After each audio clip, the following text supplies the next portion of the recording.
Welcome to this video. It's Tom O'Brien, the mental health herbalist, with another video on how to improve your mental health, providing you with knowledge, information on foods and herbs as medicine, as well as lots of other bits and pieces to help fill in the jigsaw of mental health, well-being, herbal medicine.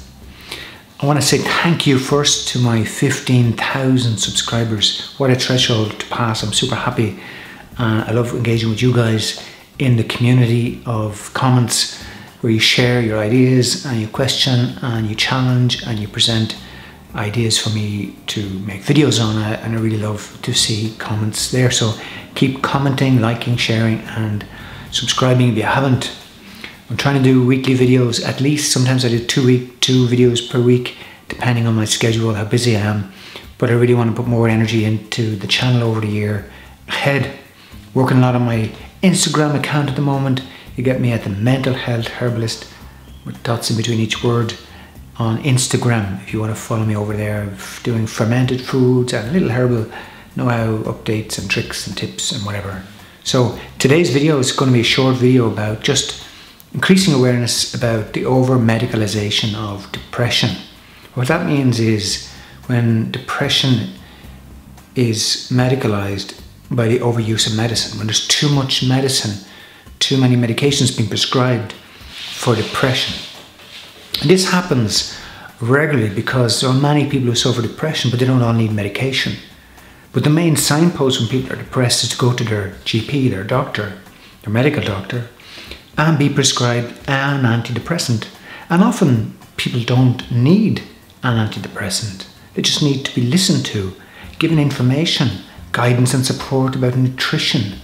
Sometimes people need to get out of the house, join a social club and go for a walk. I know you're already thinking, what does he know about depression? I do. I have experienced depression myself and I know the symptoms and I know what it can do. I'm not undermining your experience of depression. All I'm saying is that for some people, the very first port of call, the very first treatment of medicine, tablets, medications is not the correct one. That's all I'm saying. That's the overuse of medicine for a condition like depression, where there are cases where people need antidepressants, I've no doubt that, or they need herbs. People come to me who don't want to go on to antidepressants and would prefer a course of herbs, and I work with them in a holistic way over a period of time.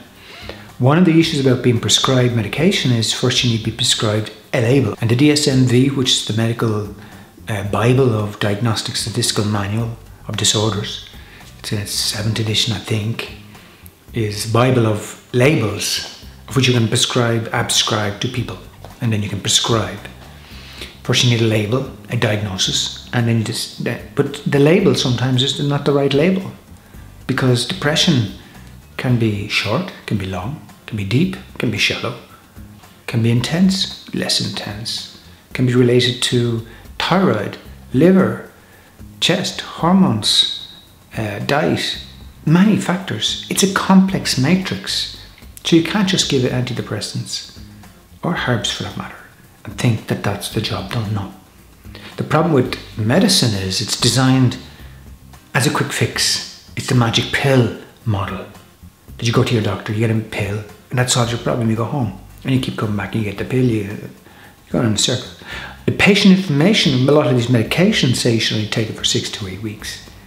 But these tablets are being prescribed over and over and over, repeat prescription, sometimes not reviewed. Sometimes no new recommendations made. Sometimes the diet is not reviewed. These are all important aspects of recovery. And if we don't look at the full picture, this is what herbal medicine does. It looks at the person as a whole story, not just the story of depression today. That's the present story. But the story, the real story is a combination of stories that has made that person. The successes, the failures, the triumph, the achievements, the happiness, many, many moments and many experiences and many wins and losses and unknowns. It's the unknown that is the opportunity. Depression is a death of something, a loss of something. You may not realize what you've lost, but it is a loss. And when you begin to reflect and you begin to realize the changes in your life, yes, life is a series of changes. Every year is a change, like the seasons. We're constantly going through cycles of birth and death and change. And we're being hit with new weather storms, new emotional storms, new challenges at work, new challenges in relationships, new challenges in our economy, in our world. You know, there's a storm going on at the moment in Texas. It wasn't planned. It just came out of the ocean, hit land in Texas, caused a lot of floods in the Hudson area. The Hudson River, isn't it? Hudson River. Correct me if I'm wrong, but these are challenges. These affect people. Life affects people. We're in that global connection. We have all these stories, the news. We can be affected by this. Antidepressants can be useful, but also they can be overprescribed. And that's all I'm saying, is that if you go to your doctor the first time and he prescribes you antidepressants, you probably look at his table, you'll see the mouse mat with a pharmaceutical logo on it, or the cup, or the pen. You know, all these little product placements that pharmaceutical reps give to doctors to kind of create that environment where these medicines are just normal to them, and that's the way they think. So there's a lot of money being invested by the pharmaceutical industry in the training of doctors, in the building of hospitals, in the sponsorship of conferences and research papers. And you have to know all these stories. But when you're depressed, you just go to your doctor, you trust that you're going to get evidence-based medicine, and yes, you do. But you don't know the complexity of the evidence-based medicine. Who's funding it? Who's publishing it? What are the links to industry? What's the conflicts of interest? So the overuse of medicine for people that are depressed but don't need medicine. There are people who are depressed who don't need medicine. If anyone who disputes that, if you think that everybody who's depressed needs medicine, then we're in serious trouble. There are people being prescribed antidepressants who don't need them. Not everybody needs an antidepressant. Some people need guidance, support and information. And it's those people that are being prescribed antidepressants that don't need them. They're the people I'm concerned about, because they're not getting the treatment they need. They're not getting the care they need. The business model of medicine is a quick turnaround. You go to your doctor, you get a 10-minute consultation if you're lucky. A doctor will be present to you, and some doctors are looking at the computer. Lots of issues about how doctors communicate and how they connect with patients. If I see somebody, I see them for 90 minutes the first time. Get the full story, get the history, get all the complexities, all the connections. Try to join the dots, try to see a picture so I can prescribe herbs and foods and lifestyle changes that will actually help the person holistically, the whole person, not just the depressed part, which is the present moment part. It's not the full person. You gotta kind of bring light to the person, lift the energy and lift the person out of depression with foods, herbs and lifestyle changes. Antidepressants mask the problem. They don't fix the problem, they mask it. So antidepressants are there to try and reduce the depression and increase the well-being.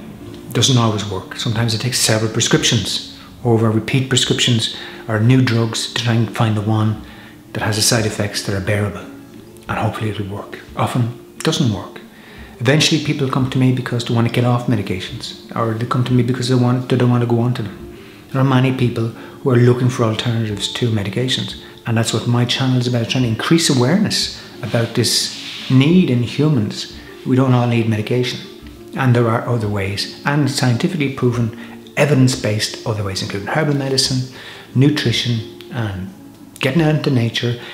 There are so many, and I've covered lots of them on my channel to date. Of course, the side effects of antidepressants are intense: headaches, migraine, nausea, hallucinations, stomach pain, libido, sexual performance issues, many side effects that can be often worse than the depression itself. Eventually people just get tired of the side effects.